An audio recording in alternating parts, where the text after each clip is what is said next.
병장님, 저 무릎이 너무 아픕니다. 야, 아픈 척 하지 마! 군대 와서 편하게 지내려고 온갖 핑계 다 대는 거 모를 줄 아냐? 얼차려가 끝나고 생활관 불이 꺼진 밤. 샤워장 구석에 주저앉은 한 병사. 무릎을 부여잡고 터지는 눈물. 그런데 말입니다. 그의 어머니가 해병대 최초 여성 투스타 장군이라는 건 아무도 몰랐습니다. 군복을 입은 건 나라 때문이었지. 사람한테 짓밟히라고 입은 건 아니야. 누가 내 아들 피 흘리게 했어? 지금부터 내가 싸운다.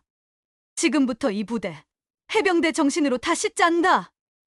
군대의 질서는 오늘 다시 쓰여집니다. 내 자식 같아서 끝까지 보셨다면 그런 이야기 앞으로 더 들려드릴게요. 구독과 좋아요 잊지 마시고 꼭 부탁드립니다. 육군 모 부대 내무반 오후 2시경입니다.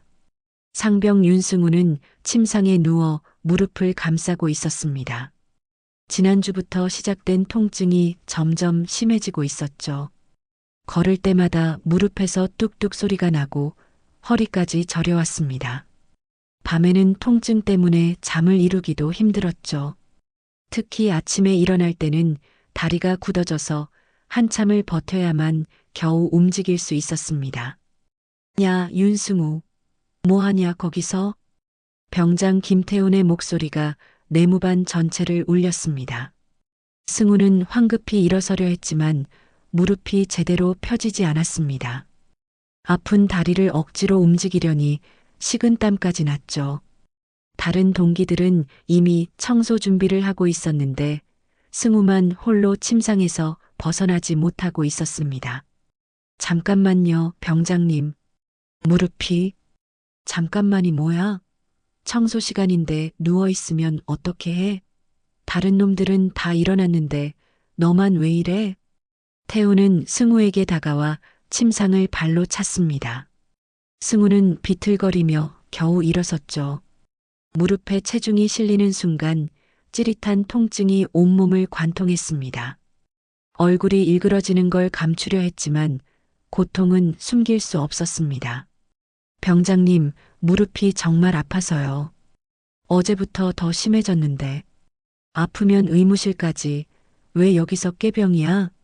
너 때문에 청소 늦어지잖아. 중사 박민수가 뒤에서 끼어들었습니다. 그의 표정은 차갑기만 했죠. 승우를 바라보는 눈빛에는 짜증과 불신만이 가득했습니다. 마치 승우가 일부러 아픈 척하고 있다는 식이었죠. 중사님, 정말 아픈데요. 걷기도 힘들고 밤에 잠도 못 잤습니다. 아픈 척하지 마. 너 같은 놈들 많이 봤어. 군대 와서 편하게 지내려고 온갖 핑계 다 대는 거지. 꾀병 부리는 거 티 난다고. 승우는 말문이 막혔습니다. 정말 아픈데도 믿어주지 않는 현실이 답답했죠. 게다가 집안 사정상 문제를 크게 만들 수도 없었습니다. 어머니는 군대에서 바쁘시고 아버지는 일찍 돌아가셔서 혼자 모든 걸 감당하고 계셨거든요. 군대 문제로 어머니께 걱정을 끼치고 싶지 않았습니다. 백없는 건 네 죄야. 아무도 너 편들어줄 사람 없다는 거 알지? 대위 최연석이 내무반으로 들어오며 한마디 던졌습니다. 계급이 높은 만큼 말에도 무게가 실렸죠. 그의 말은 마치 승우의 존재 자체를 부정하는 것 같았습니다. 승우는 그 말에 가슴이 철렁 내려앉는 걸 느꼈습니다. 대위님, 저는 그냥... 뭐? 불만 있어? 그럼 신고라도 해봐. 누가 믿겠냐? 너 같은 놈 말을? 집안 백도 없으면서 여기서 설치지 마. 최연석은 비웃으며 승우를 쳐다봤습니다. 승우는 고개를 숙일 수밖에 없었죠. 마음속으로는 분노가 치밀어 올랐지만 그 감정을 표현할 방법도 용기도 없었습니다. 오히려 더 큰 보복이 두려웠죠. 죽지는 마. 그냥 기어다녀. 어차피 저녁까지 얼마 안 남았잖아. 참고 버텨. 선임들의 말에 승우는 아무 대답도 할 수 없었습니다. 무릎은 점점 더 아팠지만 이들 앞에서는 그 고통을 표현할 수도 없었죠. 오히려 더 심한 괴롭힘이 돌아올까봐 두려웠습니다. 승우는 억지로 청소도구를 들고 절뚝거리며 화장실로 향했습니다. 그날 새벽 2시경, 승우는 참을 수 없는 무릎 통증에 잠에서 깼습니다. 다른 동기들을 깨우지 않으려고 조용히 침상에서 일어나 샤워장으로 향했죠. 아무도 없는 샤워장에서라도 자유롭게 다리를 뻗어보고 싶었습니다. 샤워장에 들어선 승우는 조심스럽게 걸음을 옮겼습니다. 하지만 무릎이 아픈 상태에서 균형을 잡지 못한 승우는 그대로 넘어지고 말았습니다. 바닥에 주저앉은 승우는 무릎을 두 손으로 감쌌습니다. 찌릿한 통증이 다리 전체를 타고 올라왔죠. 아무도 없는 어둠 속에서 승우는 참았던 눈물을 흘리기 시작했습니다. 너무 아프다, 집에 가고 싶어, 엄마 보고 싶어요. 혼자 중얼거리며 승우는 조용히 울었습니다. 아픈 것도 서러웠지만 아무에게도 말할 수 없다는 현실이 더 괴로웠거든요. 차가운 샤워장 바닥에 앉아 무릎을 감싸고 있는 자신이 너무 초라하게 느껴졌습니다. 한참을 그렇게 앉아있던 승우는 겨우 일어나서 내무반으로 돌아왔습니다. 다른 동기들이 깨지 않도록 최대한 조용히 움직였죠. 그날 밤 승우는 침상에서 천장을 바라보며 생각했습니다. 정말 참고 버텨야 하는 걸까요? 아니면 누군가에게라도 도움을 요청해야 하는 걸까요? 하지만 누구에게 말할 수 있을까요? 어머니께 걱정을 끼치고 싶지도 않았고 무엇보다 선임들의 말처럼 누가 자신의 말을 믿어줄지 확신이 서지 않았습니다. 그냥 조용히 버티면 끝난다. 승우는 스스로에게 중얼거렸습니다. 하지만 무릎의 통증은 날이 갈수록 심해지고 있었고 이제는 제대로 걷는 것조차 힘들어지고 있었습니다. 계단을 오르내릴 때면 눈앞이 하얘질 정도였죠. 허리 통증까지 더해져서 몸 전체가 무너져가는 것 같았습니다. 한편 해병대 모 부대에서는 준장 윤은이가 마지막 외박 신청서를 작성하고 있었습니다. 저녁을 앞둔 마지막 외박이었죠. 그녀는 오랜만에 아들을 만나러 갈 예정이었습니다. 군 생활 내내 바빠서 제대로 챙겨주지 못한 아들에게 미안한 마음이 컸거든요. 이번엔 정복 말고 사복으로 가볼까? 은희는 옷장에서 평상복을 꺼내며 미소를 지었습니다. 아들에게는 그냥 평범한 엄마로 보이고 싶었거든요. 저녁 후에는 더 이상 계급장을 달 일도 없을 테니까요. 별 2개를 단 정복 대신 그냥 편안한 옷차림으로 아들과 시간을 보내고 싶었습니다. 윤은이는 아들이 복무 중인 부대 근처에 도착했습니다. 사복 차림의 그녀는 여느 어머니와 다를 바 없어 보였죠. 면회를 신청하기 전에 잠시 부대 주변을 둘러보기로 했습니다. 아들이 어떤 환경에서 지내고 있는지 궁금했거든요.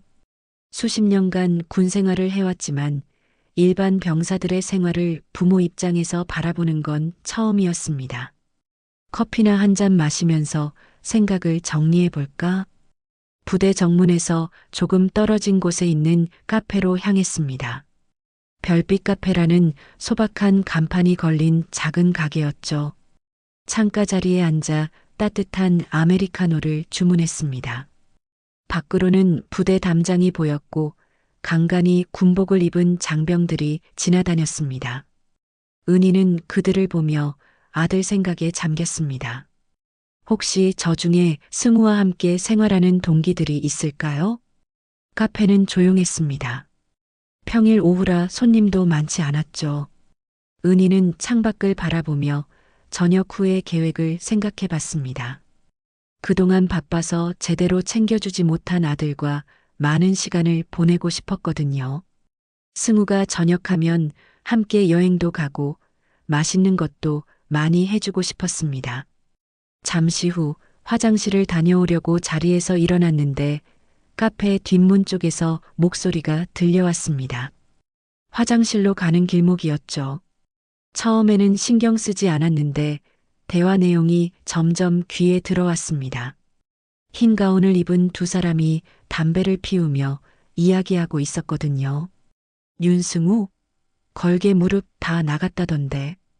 연골이 완전히 찢어졌다고 하더라고. 은희는 걸음을 멈췄습니다. 분명히 아들 이름이었거든요. 가슴이 쿵쾅거리기 시작했죠. 설마 하는 마음에 더 가까이 다가가서 들어봤습니다. 그래, MRI 찍어봤어? 응. 결과 보니까 심각하더라. 연골 여러 군데 찢어지고 반월상 연골도 손상됐어. 수술 안 하면 평생 걷기 힘들 수도 있다던데. 헐. 그런데 기록에는 뭐라고 되어 있어? 그게 문제야. 위에서 덮으래. 기록 남기면 귀찮대. 그냥 가벼운 통증 정도로만 써놨어. 은희의 손이 떨리기 시작했습니다. 커피잔을 들고 있던 손에서 힘이 빠져나갔죠. 아들이 아프다는 얘기는 처음 듣는 얘기였습니다. 게다가 의료진들이 의도적으로 기록을 조작하고 있다는 얘기잖아요.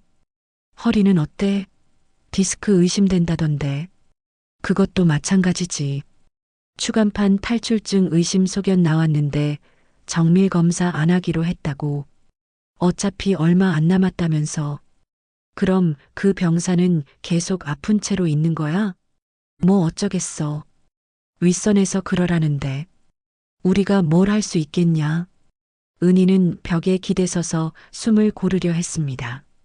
머리가 하얗게 변하는 것 같았거든요. 수십 년간 군복을 입고 살아온 자신도 이런 일이 실제로 벌어지고 있다는 게 믿기지 않았습니다. 그런데 괜찮을까? 나중에 문제되면. 의료진 책임도 있잖아. 뭔 문제야? 이런 일 한두 번이야? 조용히 넘어가면 그만이지. 누가 뭐라고 하겠어. 병사들이 뭘 알겠냐. 그래도 양심상 좀 그렇지 않아? 진짜 아픈 건데. 야, 너 아직도 그런 생각해? 여기가 어딘데? 군대야, 군대. 원래 이런 거야. 의료진들의 대화는 계속되었습니다. 은희는 화장실 문 뒤에 숨어서 모든 대화를 들었죠. 분노와 절망감이 동시에 밀려왔습니다. 아들이 이런 고통을 받고 있는데도 자신은 전혀 모르고 있었다는 사실이 참담했습니다. 의무기록 조작은 기본이고 정밀 검사도 안 해주고. 이게 군대야?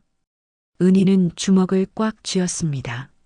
자신이 평생을 바쳐온 군대가 이런 곳이었나 싶어 자괴감이 들었거든요. 특히 자신의 아들이 이런 일을 당하고 있다는 현실이 받아들여지지 않았습니다. 군의관들이 담배를 끝내고 사라진 후 은희는 한참 동안 그 자리에 서 있었습니다. 마음을 진정시키려 했지만 쉽지 않았죠. 화장실에서 찬물로 얼굴을 씻고 나서야 겨우 정신을 차릴 수 있었습니다. 카페로 돌아와 자리에 앉았지만 커피는 이미 식어버렸습니다. 은희는 창밖을 바라보며 생각에 잠겼죠. 이 상황을 어떻게 해결해야 할까요? 그냥 면회 가서 아들을 데리고 나올 수도 없고 그렇다고 이대로 두고 볼 수도 없었습니다. 아니야. 이건 그냥 넘어갈 수 없어. 은희는 곧바로 군 병원으로 향했습니다. 마음속으로는 이미 계획을 세우고 있었죠.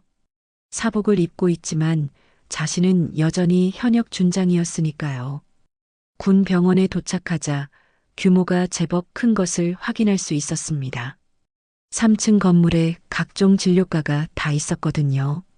실례합니다. 의무기록 열람을 요청하고 싶은데요. 1층 접수 창구에서 말했습니다. 접수 창구 직원은 사복 차림의 은희를 보며 의아한 표정을 지었습니다. 환자분과 어떤 관계신지요? 아들입니다. 상병 윤승우요. 죄송하지만 가족이라도 본인 동의 없이는 열람이 어려운데요. 규정상 직원은 매뉴얼대로 답변했습니다. 은희는 잠시 망설였습니다. 그러다가 지갑에서 군인 신분증을 꺼냈죠. 해병대 준장 계급장이 선명하게 박혀 있었습니다. 고위장교 권한으로 열람을 요청합니다. 직원의 얼굴이 순식간에 굳어졌습니다. 당황한 기색이 역력했죠. 준장 계급장을 확인한 직원은 어떻게 해야 할지 몰라하며 상급자를 불렀습니다. 과장님, 여기 준장님이 의무기록 열람을 요청하시는데요. 과장이라는 사람이 나와서 은희를 확인했습니다. 군인 신분증을 자세히 살펴보더니 고개를 끄덕였죠. 알겠습니다. 바로 준비해드리겠습니다. 잠시 후 윤승우의 의무기록이 나왔습니다. 은희는 기록을 꼼꼼히 살펴봤습니다. 진단명 란에는 가벼운 근육통이라고 기록되어 있었지만 실제 검사 결과 부분을 보니 완전히 달랐습니다. MRI 소견서에는 우측 무릎 연골 파열 및 반월상 연골 손상, 제사, 오요추간 추간판 탈출증 의심이라고 명확히 기록되어 있었거든요. 이건 조작이야. 완전히 다른 진단이잖아. 은희는 분노로 온몸이 떨렸습니다. 검사 결과는 심각한 상태를 보여주는데 최종 진단은 가벼운 통증이라니. 이건 명백한 의료기록 조작이었죠. 이 기록 복사해 주세요. 예, 알겠습니다. 복사된 서류를 받아든 은희는 가방에서 전역 신청서를 꺼냈습니다. 며칠 전에 작성해 둔 것이었죠. 전역을 앞두고 마지막으로 아들과 시간을 보내려던 계획이었는데 이제 그럴 수 없게 됐습니다. 찢어버렸습니다. 조각조각 나뉜 종이들이 바닥에 떨어졌습니다. 은희는 그것들을 바라보며 중얼거렸습니다. 이건 분명 실수가 아니다. 고의로 조작한 거지. 다음 날 아침 은희는 일반 민간인 복장으로 부대 정문에 섰습니다. 어제와는 달리 의도적으로 평범한 중년 여성의 모습으로 꾸몄죠. 낡은 핸드백에 수수한 옷차림, 그리고 조금은 초라해 보이는 외모까지 마치 시골에서 올라온 어머니 같은 느낌이었습니다. 실례합니다. 면회 신청을 하고 싶은데요. 경계 근무를 서던 일병이 은희를 위아래로 훑어봤습니다. 그의 표정에는 약간의 귀찮음이 묻어났죠. 어떤 분 면회요? 상병 윤승우요. 제가 어머니입니다. 일병은 초소로 들어가 전화를 걸었습니다. 꽤 오랫동안 통화하더니 나와서는 고개를 저었죠. 죄송합니다. 지금 외출 중이시라고 합니다. 외출이요? 언제 나갔나요? 그건 저희가 알려드릴 수 없는 사항입니다. 그럼 언제 들어올까요?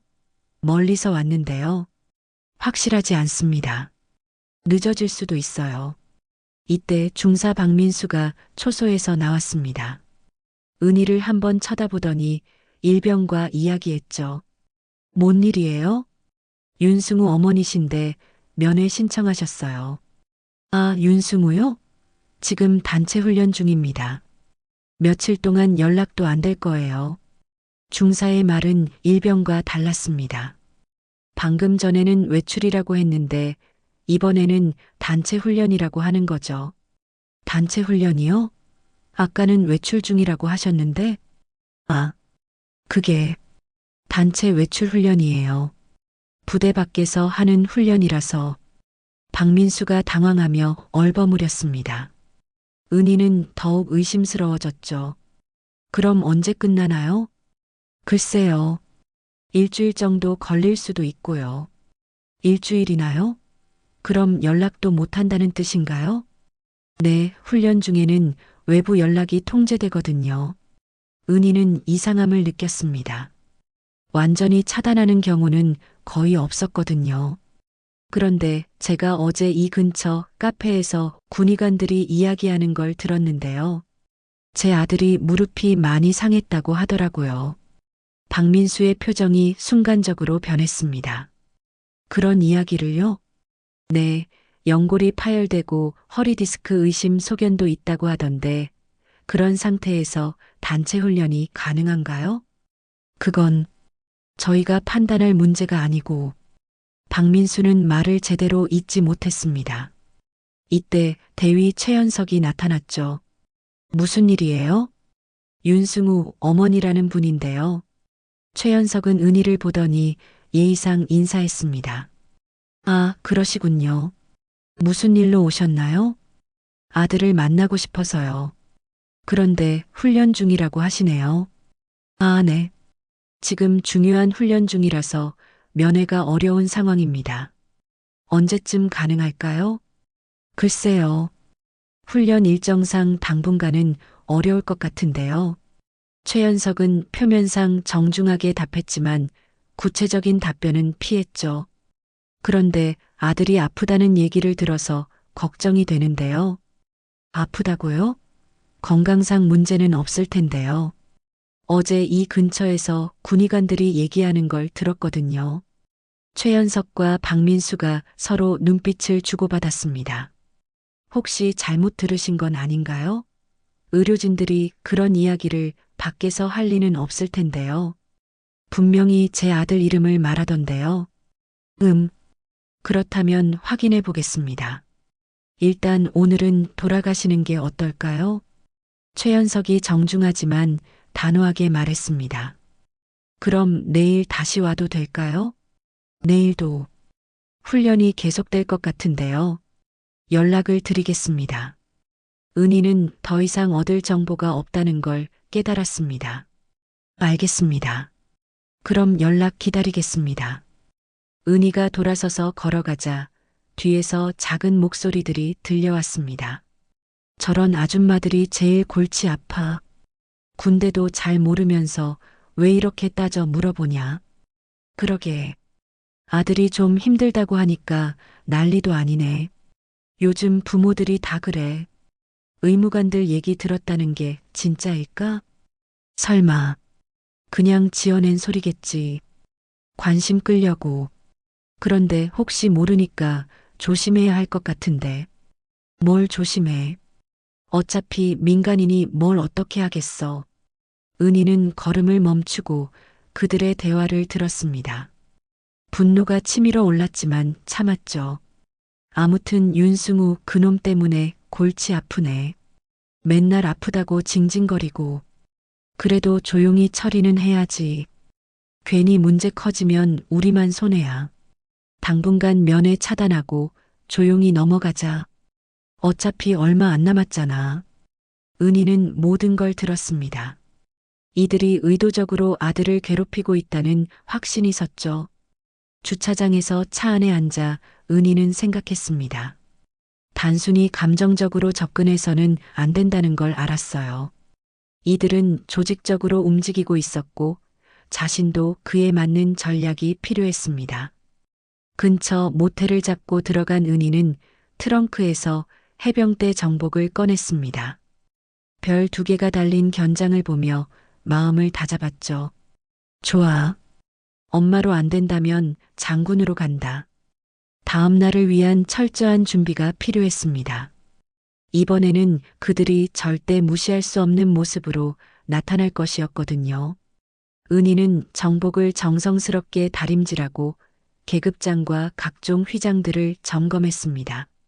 내일은 윤은희 어머니가 아닌 해병대 윤은희 준장이 그 부대를 방문할 예정이었죠. 다음 날 아침 7시 해병대 정복을 단정하게 차려입은 윤은희 준장이 부대 정문에 나타났습니다. 어제의 수수한 중년 여성과는 완전히 다른 모습이었죠.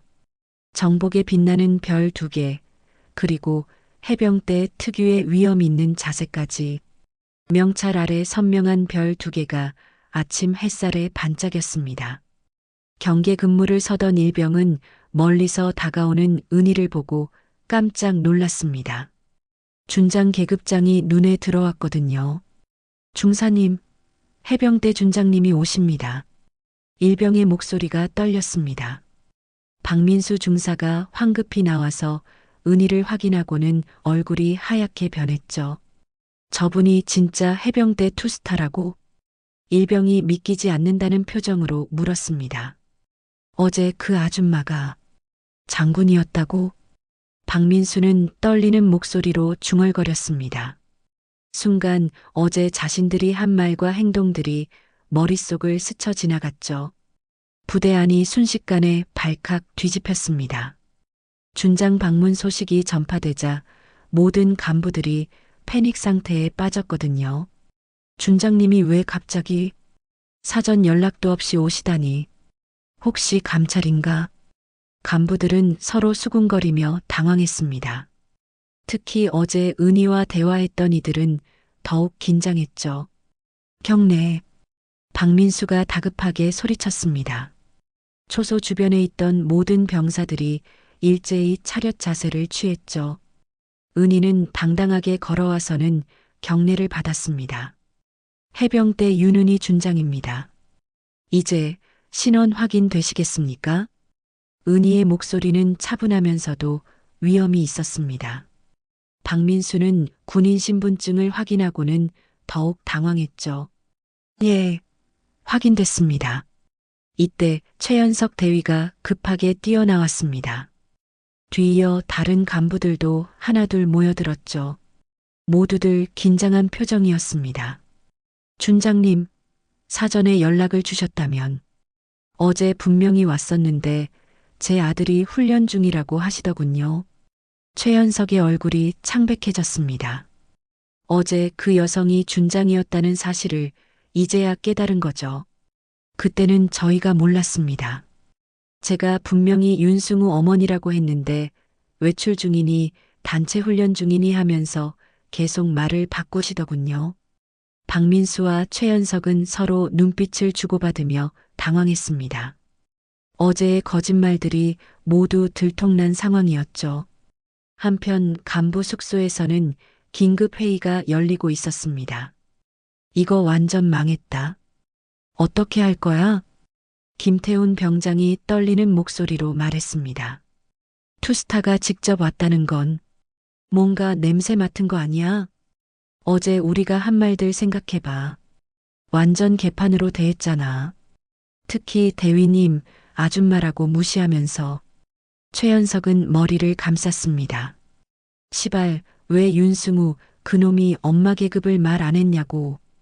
이제 어떻게 하지? 진짜 감찰 들어오는 거 아니야? 일단 윤승우부터 입 막아야 해. 괜히 이상한 소리 하면 너무 늦었어. 이미 준장님이 의심하고 있는 것 같은데.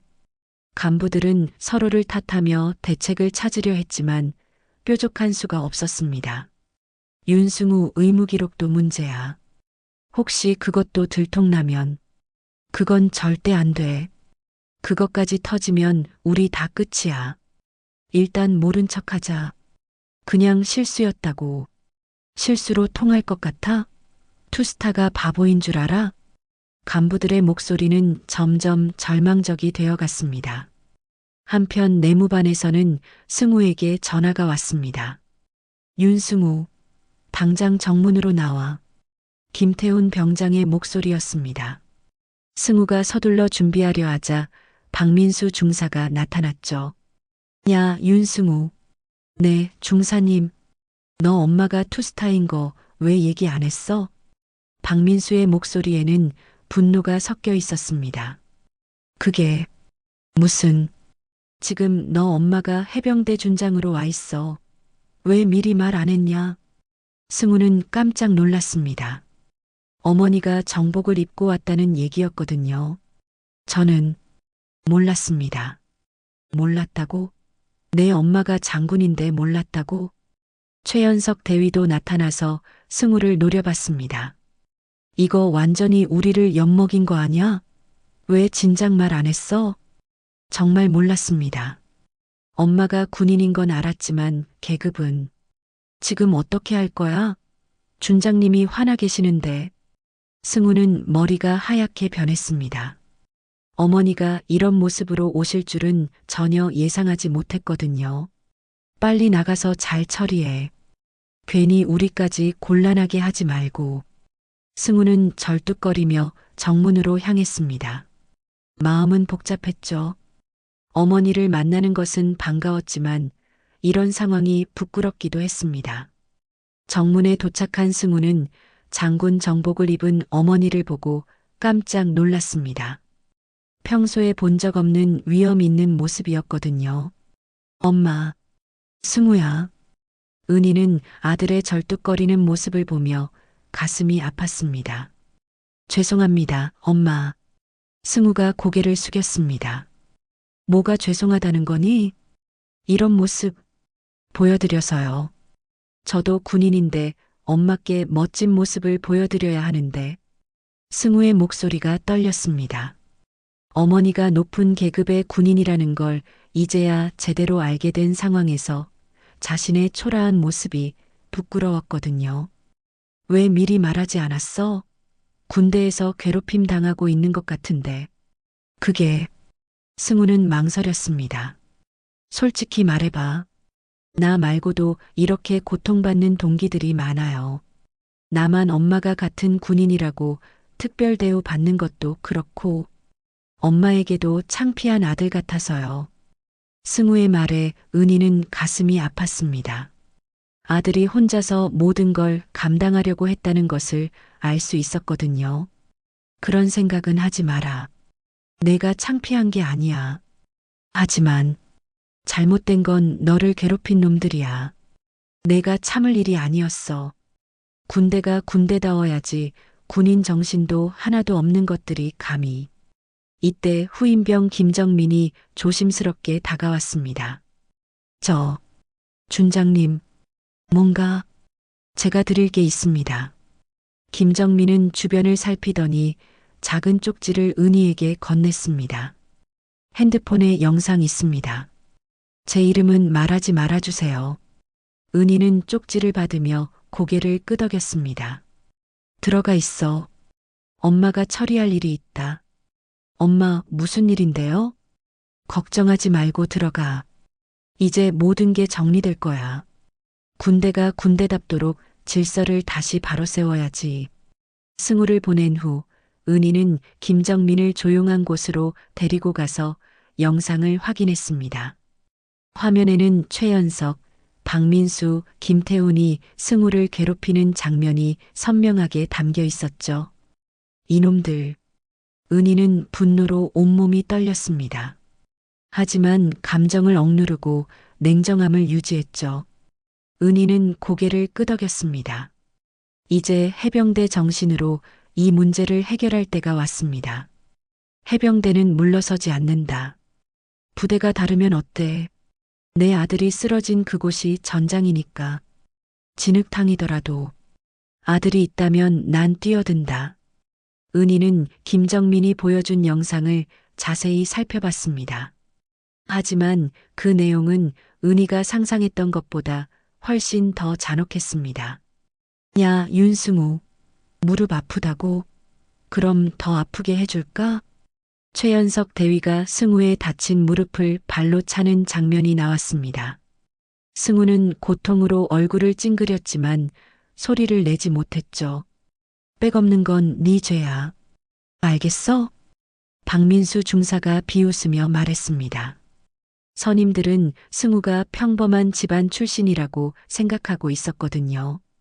기어다녀, 기어다녀. 개처럼. 김태훈 병장이 소리치며 승우를 바닥에 엎드리게 했습니다. 승우는 무릎이 아픈데도 어쩔 수 없이 기어야 했죠. 아파? 아프면 집에 가던가. 아, 근데 군대에서 다쳤다고 집에 가서 일러 바치면 안 되지. 너 같은 놈 때문에 부대 분위기 망친다. 알겠어? 의무실 가고 싶다고? 꿈도 꾸지 마. 내가 뭔데 특별 대우 받으려고 해? 야, 시골에서 올라온 놈이 여기서 설치지 마. 가해자들의 말은 점점 더 악독해졌습니다. 승우를 사회적 약자로 보고 더욱 함부로 대하고 있었죠. 너네 엄마 아빠가 뭐 하는 사람인데? 농사 짓나? 최연석이 조롱하듯 물었습니다. 그냥이 뭐야? 말해봐. 혹시 공장 다니나? 엄마는 일하십니다. 어디 직장? 마트 계산원? 선임들이 웃으며 승우를 놀렸습니다. 승우는 어머니의 직업을 정확히 말할 수 없었죠. 봐라, 말도 제대로 못해. 역시 백없는 놈들은 다르네. 그러게. 이런 놈들이 제일 만만해. 누가 도와줄 사람도 없고. 야, 윤승우. 너네 집 돈 많아? 너네 엄마 아빠 높은 사람이야? 절대 아니지? 최연석이 위협적으로 물었습니다. 요즘 꼴 보니까 뭔가 꾀부리는 것 같은데? 정말 아닙니다. 그럼 증명해봐. 앞으로 한 달 동안 의무실 출입 금지야. 아무리 아파도 절대 가지 마. 그리고 부모님께도 절대 말하지 마. 어차피 너네 부모가 뭘 어떻게 하겠냐만. 설마 국정감사라도 요청할 거야? 하하. 선임들은 승우의 집안을 무시하며 마음껏 괴롭혔습니다. 권력도 없고 백도 없는 평범한 집안이라고 생각했기 때문이죠. 영상에는 이런 협박과 가혹행위가 20분 넘게 담겨 있었습니다. 은희는 영상을 보면서 몇 번이나 주먹을 쥐었다 폈다 했죠. 이런 개새끼들이. 해병대에서 30년을 복무하며 온갖 어려운 상황을 겪어봤지만 이런 장면은 처음이었습니다. 특히 자신의 아들이 백없는 놈으로 취급받으며 당하는 모습을 보니 군인으로서 그리고 어머니로서 분노가 치밀어 올랐죠. 일병, 이 영상을 누가 더 봤나? 몇몇 동기들이 봤는데 다들 무서워서 말 못하고 있어요. 다른 피해자들도 이런 식으로 당했나? 네, 박성우 일병은 더 심하게 당했어요. 얼굴까지 맞았거든요. 너네 집에 뭐 있냐면서. 의무기록 조작도 봤다고 했지? 네, 박성우 일병이 코뼈가 부러져서 의무실 갔는데 기록에는 가벼운 타박상이라고 써놨어요. 김정민의 증언을 들으며 은희는 이것이 단순한 괴롭힘이 아니라 조직적인 범죄라는 확신이 들었습니다. 일병, 이 영상은 절대 누구한테도 보여주지 마라. 그리고 다른 동기들에게도 입을 다물고 있으라고 해. 네, 알겠습니다. 며칠 안에 모든 게 해결될 거야. 그때까지 참아라. 은희는 김정민을 보낸 후 조용한 곳으로 이동해서 휴대폰을 꺼냈습니다. 해병대 특유의 냉정함과 결단력이 되살아나고 있었죠. 정소령, 결정적인 증거를 확보했다. 어떤 증거인가요? 폭행 영상이야. 가해자들이 승우를 괴롭히는 장면이 고스란히 담겨 있어. 정말입니까? 그런데 이놈들, 이 부대에서만 이런 짓 한 게 아닐 거야. 과거 기록을 더 자세히 파헤쳐봐. 네, 알겠습니다. 특히 전출 기록이나 민원 은폐 전력 같은 것들 말이야. 이런 놈들이 갑자기 나빠진 게 아닐 테니까. 은희는 단호하게 말했습니다. 수십 년 군생활 경험상 이런 가해자들은 대부분 상습범이라는 걸 알고 있었거든요. 그리고 다른 피해자들도 찾아봐. 이 부대뿐만 아니라 이들이 근무했던 모든 부대에서. 어느 정도 시간이 필요할까요? 최대한 빨리. 내일까지 모든 자료를 정리해. 다음 날 아침 은희는 해병대 본부에서 마련한 작전실에 앉아 있었습니다. 책상 위에는 정소령이 정리한 두꺼운 파일들이 놓여 있었죠. 가해자 사인의 민원 징계 기록, 의무 기록 조작 내역, 그리고 피해자, 병사 명단까지 모든 것이 완벽하게 정리되어 있었습니다.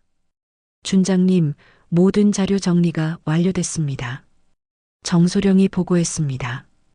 은희는 서류들을 하나씩 꼼꼼히 살펴봤죠. 최연석 대위 기록부터 보자. 첫 번째 파일을 열자 최연석의 과거가 적나라하게 드러났습니다.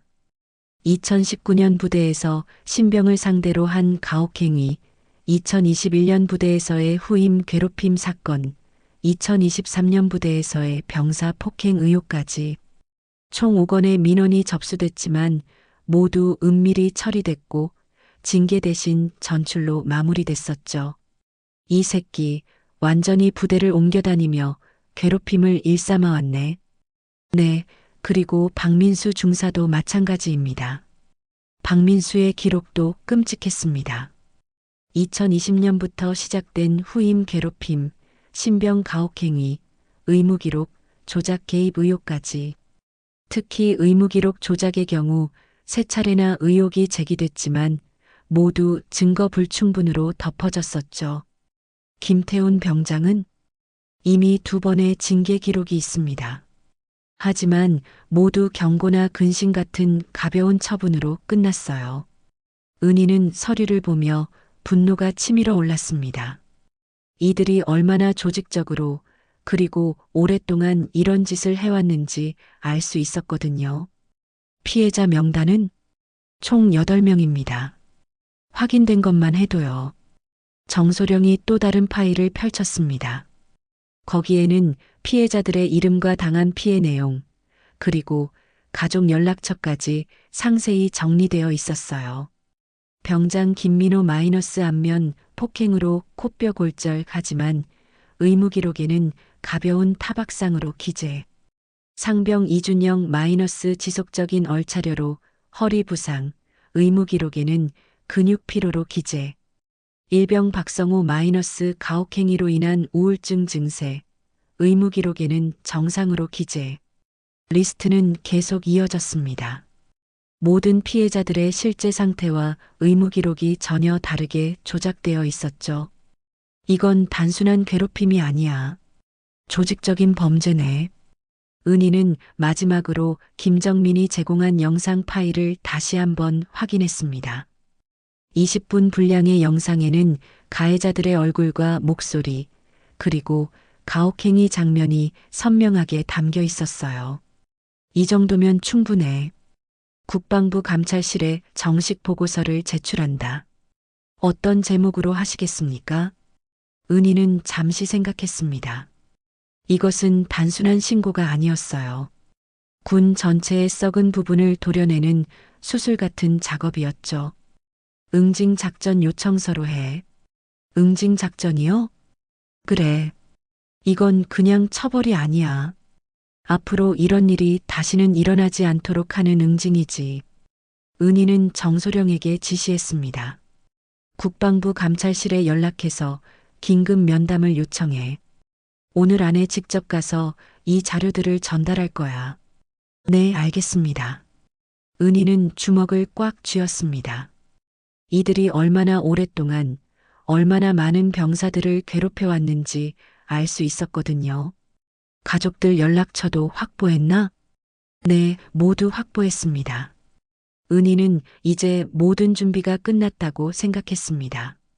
증거도 있고 가해자들의 과거 기록도 있고 피해자들 명단도 확보했으니까요.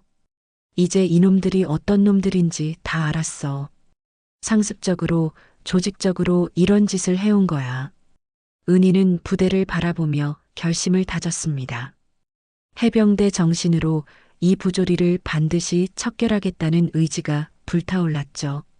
몇 시간 후 은희는 국방부 감찰실에 도착했습니다. 감찰관 김대령이 그녀를 맞았죠. 윤은희 준장님, 어떤 일로 직접 오셨나요? 중대한 사안이 있어서 왔습니다. 은희는 가져온 파일들을 책상 위에 펼쳤습니다. 이것은 응징 작전 요청서입니다. 김대령이 서류를 받아보며 놀란 표정을 지었습니다. 응징 작전이라니요? 가해자 사인의 민원 징계 기록, 의무 기록 조작 내역, 피해자 병사 명단까지 모든 증거가 여기 있습니다. 은희는 차근차근 설명했습니다. 최연석 대위의 상습적인 가혹행위, 박민수 중사의 조직적인 은폐 작업, 김태훈 병장의 지속적인 괴롭힘, 그리고 의무병까지 가담한 오류 기록 조작까지. 이건 정말 심각하네요. 김대령이 영상을 확인하고는 얼굴이 굳었습니다. 특히 이 영상을 보십시오. 20분 동안 한 병사를 이렇게 괴롭히는 장면이 고스란히 담겨 있습니다. 명백한 가혹행위군요. 그리고 이들의 과거 기록을 보시면 이번이 처음이 아니라는 걸 알 수 있습니다. 부대를 옮겨 다니며 계속 이런 짓을 해왔어요. 은희는 가해자들의 전출 기록을 보여줬습니다. 문제가 생기면 징계 대신 전출. 그리고 새로운 부대에서 또 같은 짓을 반복. 이런 식으로 5년 넘게 계속되어 왔습니다. 피해자는 몇 명이나 됩니까? 확인된 것만 8명입니다. 하지만 실제로는 더 많을 겁니다. 대부분 신고조차 못하고 있으니까요. 김대령은 서류들을 계속 살펴봤습니다. 갈수록 표정이 심각해졌죠. 의무기록 조작도 조직적으로 이뤄진 것 같네요. 네, 의무병까지 가담해서 이중 기록을 작성했습니다. 실제 진단 결과와 공식 기록이 완전히 다르죠. 은희는 승우의 의무 기록을 보여줬습니다. 제 아들의 경우 실제로는 무릎 연골 파열과 추간판 탈출증 의심 소견이 나왔는데 공식 기록에는 가벼운 근육통이라고 되어 있어요. 이건 의료진의 직무유기네요. 그런데 사실 군대에 이런 일들이 비일비재하다는 거 준장님도 아시지 않습니까? 그래서 이번에는 확실하게 처리해야 합니다. 더 이상 이런 일이 반복되지 않도록요. 대령님, 과거에도 군대에는 늘 이런 일이 비일비재했습니다. 언제까지 이런 부조리를 내버려 두실 작정이십니까? 네, 그렇지만. 아니요. 이제부터는 우리 다음 세대들을 위해서라도 군대 내 부조리는 뿌리 뽑아야 합니다. 저도 군인이기 이전에 한 아이의 부모입니다. 이래서야 우리 아이들을 나라에 안심하고 맡길 수 있겠습니까? 알죠. 저의 아들도 내년이면 군대를 갑니다. 대령님, 그럼 더 잘 이해하시겠군요. 군대가 바로 서야 나라가 바로 섭니다. 우리 세대들이 겪었던 고통을 다 보상받긴 어렵겠지만 우리 자식들에게만큼은 되물림하지 않아야 합니다. 은희는 김대령을 똑바로 바라보며 말했습니다. 대령님, 군이 다시 시작해야 할 시간입니다. 김대령은 은희의 말에 고개를 끄덕였습니다. 알겠습니다. 즉시 특별감찰팀을 구성해서 현장에 파견하겠습니다. 언제쯤 가능한가요? 내일 아침 첫 번째로 출동하겠습니다. 준장님도 함께 가시죠. 그렇게 하겠습니다. 은희는 감찰실을 나서며 마음속으로 다짐했습니다. 내일이면 모든 게 끝날 것이었죠. 아들뿐만 아니라 다른 모든 피해자들을 위해서라도 이 문제를 완전히 해결하겠다고요. 다음 날 오전 8시 국방부 감찰반 차량 3대가 부대 정문 앞에 일렬로 정차했습니다. 맨 앞 차량에서 해병대 정복을 입은 윤은희 준장이 내렸고 뒤이어 감찰관들이 차례로 내렸죠. 별 2개와 해병대 문장을 단 은희의 모습은 그 어느 때보다 위험 있어 보였습니다. 경계 근무를 서던 병사들은 갑작스러운 감찰반 출현에 당황했습니다. 어제까지만 해도 평범했던 부대가 순식간에 긴장 상태에 빠졌죠. 전 부대 비상, 감찰반 도착, 부대 전체에 긴급 방송이 울려 퍼졌습니다. 간부들은 급하게 뛰어나와 대열을 마쳤고 병사들도 모두 긴장한 표정으로 정렬했죠. 최연석 대위가 황급히 뛰어나왔지만 이미 때는 늦었습니다. 감찰반장 김대령이 공식 문서를 꺼내며 선언했거든요. 국방부 감찰실 특별감찰팀입니다. 즉시 현행조사를 실시합니다. 현행조사요? 무슨? 최연석이 당황하며 물었지만 김대령은 냉정했습니다. 최연석 대위, 박민수 중사, 김태훈 병장, 김철민 의무병, 이상 4명은 즉시 격리 조치됩니다. 격리요? 저희가 뭘 잘못했다고. 병사 가혹행위, 의무기록 조작, 그리고 민원 은폐 혐의입니다. 감찰관들이 가해자 사인을 에워쌌습니다. 이들은 여전히 상황을 파악하지 못하고 있었죠. 이때 은희가 앞으로 나섰습니다. 어제까지 윤승우 어머니였던 그녀가 이제는 해병대 윤은희 준장으로서 이들 앞에 서 있었죠. 오늘은 응징의 날입니다. 그리고 오늘 이 작전을 지휘하는 것은 바로 저입니다. 은희의 목소리는 차갑고 단호했습니다. 중대장이 급하게 뛰어와서 변명하기 시작했습니다. 준장님, 저도 몰랐던 일입니다. 정말 몰랐습니다. 몰랐다고요? 은희가 중대장을 바라봤습니다. 아들은 못 봤지만 내 계급은 받겠지요. 그게 지금 군의 현실입니다. 중대장은 할 말을 잃었습니다. 은희의 말이 뼈아프게 와 닿았거든요. 감찰반이 본격적인 조사에 착수했습니다. 의무실부터 시작해서 내무반, 간부 숙소까지 모든 곳을 샅샅이 뒤졌죠. 의무실에서는 이중으로 작성된 의무 기록들이 발견됐습니다. 공식 기록과 실제 진단 결과가 완전히 다른 파일들이 숨겨져 있었거든요. 조사가 진행되는 동안 은희는 특별한 준비를 했습니다. 과거 피해자 가족들과 영상 통화를 연결한 것이죠. 부대 전체가 보는 앞에서 말이에요. 첫 번째 통화는 김민호의 어머니와 연결됐습니다. 안녕하세요, 어머님. 해병대 윤은희 준장입니다. 화면 너머로 50대 중반의 여성이 나타났습니다. 눈가에 눈물이 맺혀 있었죠. 준장님, 정말 감사합니다. 연락 주셔서. 어머님, 김민호 병장이 당한 일에 대해 오늘 군이 처음으로 정식으로 책임지는 날입니다. 그동안 정말 힘들었어요. 아들이 코뼈가 부러져서 집에 왔는데 부대에서는 아무 일 없었다고만 하고. 어머니의 목소리가 떨렸습니다. 병원에서 정밀 검사를 받으니까 코뼈가 완전히 부러져 있더라고요. 그런데 군 의무 기록에는 가벼운 타박상이라고 되어 있다는 거예요. 얼마나 속상하셨겠습니까? 아들이 말하길 선임들이 너네 집에 뭐 있냐면서 때렸다고 하더라고요. 저희가 힘없는 집안이라고 우습게 본 거죠. 부대원들이 영상통화를 지켜보며 숙연해졌습니다. 그때 저는 어디다 하소연할 곳도 몰랐어요. 누가 저희 말을 믿어줄지도 모르겠고, 이제는 다릅니다. 정의가 반드시 실현될 것입니다. 두 번째 통화는 이준영 상병의 아버지와 연결됐습니다. 60대 초반의 남성이 화면에 나타났죠. 준장님, 정말 고맙습니다. 그동안 답답했는데. 아버님, 이준영 상병이 어떤 피해를 당했는지 말씀해 주세요.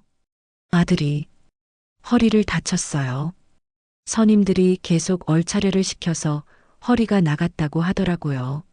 아버지의 목소리에도 분노가 섞여 있었습니다.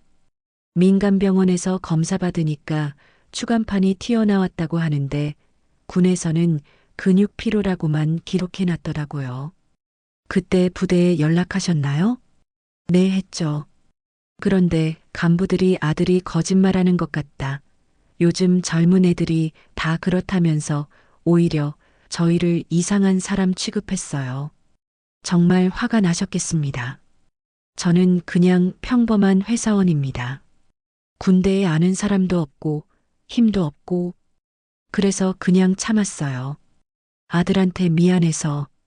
이전에 제가 군대에 있을 때 겪었던 일들을 지금 이 시대에도 우리 아들이 겪는다는 게 믿겨지지 않습니다. 아버지가 눈물을 글썽였습니다. 아들이 전역하고 나서도 한참 우울해했어요. 자존감이 많이 상한 것 같더라고요. 세 번째는 박성호의 어머니였습니다. 화면에 나타난 여성은 이미 눈물을 흘리고 있었어요. 어머님, 진정하시고 천천히 말씀해 주세요.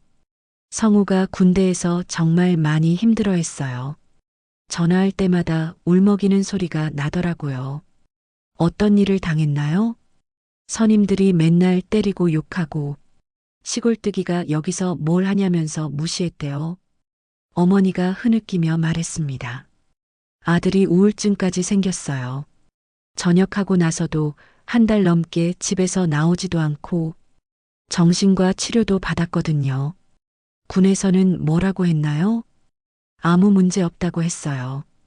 의무 기록에도 정상이라고 되어 있다면서 저희가 거짓말하는 것 같이 대했어요.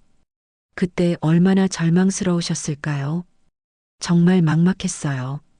아들은 계속 아파하는데 군에서는 모른 척하고 저희가 뭘 어떻게 해야 할지 어머니가 계속 울었습니다.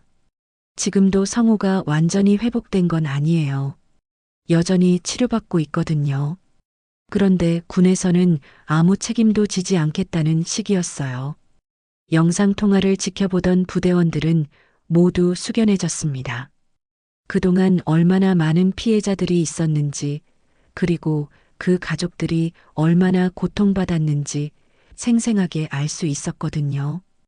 은희가 마지막으로 말했습니다. 오늘 당신들의 아들들이 당한 모든 일에 대해 군이 책임지겠습니다. 다시는 이런 일이 없도록 하겠습니다. 그리고 부대원들을 향해 말했습니다. 앞으론 너희들이 참고 버티는 군대가 아니라 우리가 먼저 바로잡는 군대가 돼야 한다. 이제 선배들이 나설 것이다. 감찰반장 김대령이 조사 결과를 발표했습니다. 조사 결과 총 8명의 피해자와 15건의 의무기록 조작 사실이 확인됐습니다. 부대 전체가 충격에 빠졌습니다. 이제 군도 더 이상 이런 것들을 방관하지 않겠습니다. 감찰반장이 가해자들을 바라보며 선언했습니다. 3개월 후 민간병원 재활치료실. 윤승우는 목발 없이 천천히 걸음을 옮기고 있었습니다. 물리치료사의 도움을 받으며 조심스럽게 한 걸음씩 내딛는 모습이었죠. 무릎 수술 후 재활이 순조롭게 진행되고 있었습니다. 많이 좋아졌네요. 이제 거의 정상적으로 걸을 수 있을 것 같아요. 물리치료사가 밝게 말했습니다. 승우의 얼굴에도 희망적인 표정이 떠올랐죠.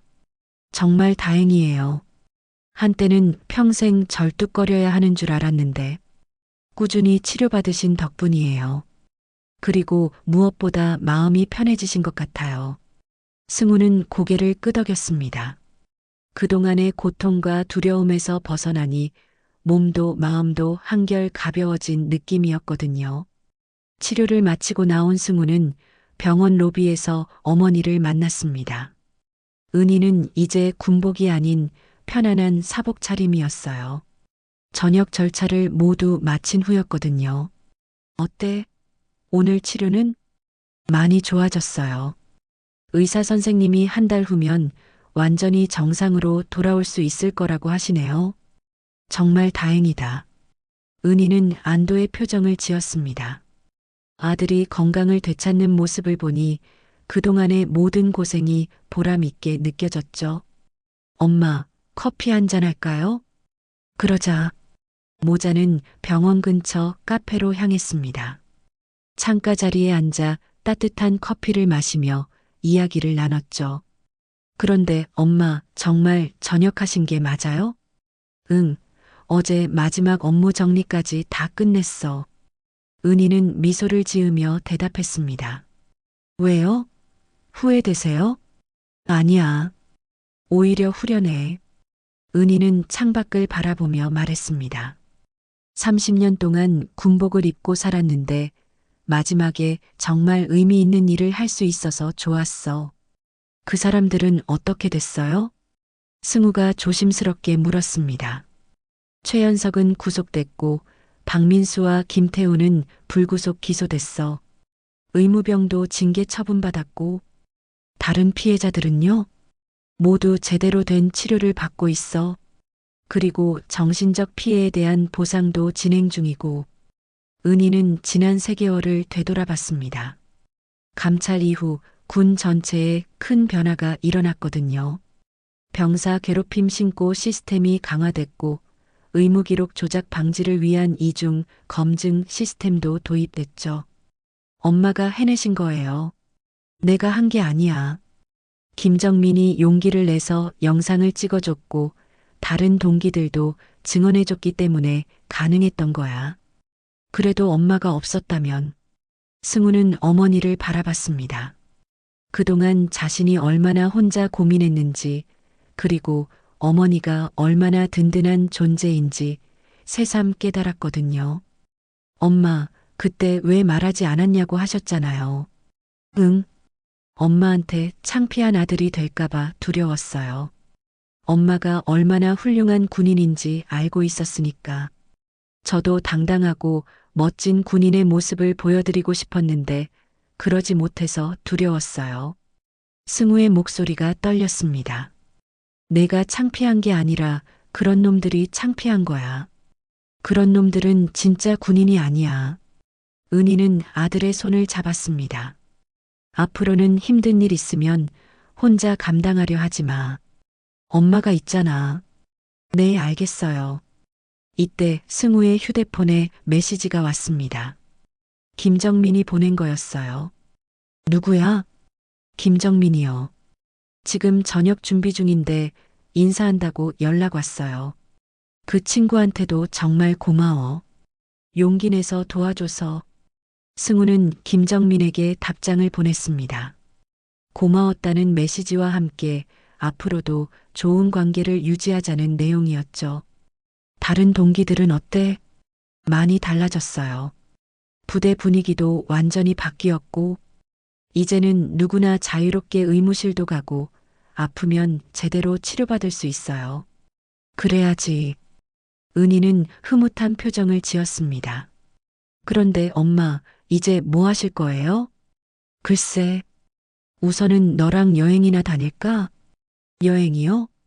응, 그동안 바빠서 제대로 챙겨주지 못했잖아. 내가 전역하면 같이 여행 가자. 승우는 밝게 웃었습니다. 어머니와 함께 보낼 시간을 생각하니 기대가 됐거든요. 어디로 갈까요? 내가 가고 싶은 곳으로. 제주도는 어때요? 엄마랑 단둘이 가보고 싶었어요. 좋아, 제주도로 가자.